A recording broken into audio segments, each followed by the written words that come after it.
ভাষা ও প্রশাসনিক পরিভাষায় মুঘল প্রভাব। কলকাতার বাংলা ভাষা বিশেষত প্রশাসনিক, আইনি, ব্যবসায়িক ও শহুরে শব্দভাণ্ডারে মুঘল তথা পার্সি আরবি প্রভাব আজও প্রবল। মুঘল শাসনকালে পার্সি ছিল প্রশাসনিক ভাষা।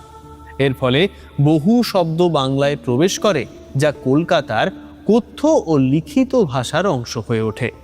এই যেমন ধরুন দরবার, ফৌজদার, কাজী, খাজনা, পরগনা, মহকুমা, নথি, হুকুম, আদালত, নবাব, সিপাহী, বাজার, দফতর, মুক্তার, জামিন, মোকদ্দমা, তালুক, আমিন, দারোগা। এই শব্দগুলি শুধু ইতিহাসের পাতায় নয়, আজকের কলকাতার দৈনন্দিন প্রশাসনিক ও সামাজিক জীবনেরও কিন্তু অংশ। তাই শুদ্ধ বাংলা ভাষার দাবি বাতুলতা মাত্র। সত্যি বলতে আজকের যুগে প্রচলিত পৃথিবীর কোনো ভাষাই সেই অর্থে মৌলিক নয়। হিন্দিতেও অন্তত 60% শব্দ এসেছে উর্দু থেকে।